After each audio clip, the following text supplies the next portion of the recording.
വസതിയിൽ നിന്നും പണം കണ്ടെത്തിയ സംഭവത്തിൽ ജസ്റ്റിസ് യശ്വന്ത് വർമ്മയുടെ വീട്ടിൽ ഡൽഹി പോലീസ് എത്തി. ഡെപ്യൂട്ടി കമ്മീഷണർ ദേവേഷ് കുമാർ മഹാലയുടെ നേതൃത്വത്തിലുള്ള സംഘമാണ് എത്തിയത്.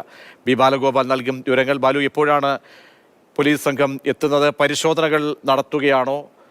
ജസ്റ്റിസ് വർമ്മ അവിടെ ഉണ്ടോ? മറ്റ് സുപ്രീം കോടതി അന്വേഷണ സമിതിയുടെ മറ്റ് നീക്കങ്ങൾ ഇനി എന്തായിരിക്കാം ബാലു? പ്രതീക്ഷ, ഈ ജസ്റ്റിസ് യശ്വന്ത് വർമ്മ തുഗ്ലക് ക്രസന്റിലെ 30 നമ്പർ വസതിയിൽ ഉണ്ടോ എന്ന കാര്യത്തിൽ ഒരു വ്യക്തത ഇല്ല. പക്ഷേ ഇന്ന് ഏതാണ്ട് 2:30 മണിയോടുകൂടിയാണ് deputy police commissioner Devesh Kumar മഹലയുടെ നേതൃത്വത്തിലുള്ള സംഘം ഇപ്പോൾ ഇവിടെ എത്തിയിരിക്കുന്നത്. DCPക്ക് പുറമെ ACPയും അതുപോലെ തന്നെ ചുരുക്കം ചില മറ്റ് പോലീസ് ഉദ്യോഗസ്ഥരും ഈ സംഘത്തോടൊപ്പം ഉണ്ട്. ഏറ്റവും പ്രധാനപ്പെട്ട 2-3 കാര്യങ്ങളുണ്ട്. അതായത് സുപ്രീം കോടതിയിലെ ചില ജീവനക്കാരും ഈ സമയം ഈ ജസ്റ്റിസ് വർമ്മയുടെ വസതിയിലെത്തി എന്നതാണ്.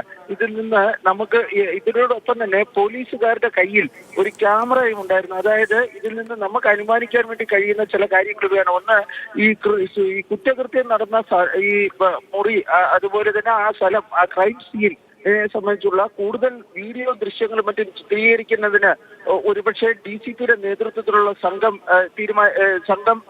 അതിനുള്ള നീക്കം നടത്തിയേക്കാം. അതുപോലെ തന്നെ ഈ ക്രൈം സീൻ സീൽ ചെയ്ത അതിന്റെ ചുമതല ഡൽഹി പോലീസ് ഏറ്റെടുക്കും എന്ന റിപ്പോർട്ടുകൾ നേരത്തെ ഉണ്ടായിരുന്നു. ഒരുപക്ഷെ ഇന്ന് ഈ ക്രൈം സീന് കുറ്റകൃത്യം നടന്ന സ്ഥലം അത് സീൽ ചെയ്ത് അതിന്റെ ഉത്തരവാദിത്തം ഡൽഹി പോലീസ് ഏറ്റെടുക്കുവാനുള്ള സാധ്യതയും ഉണ്ട്.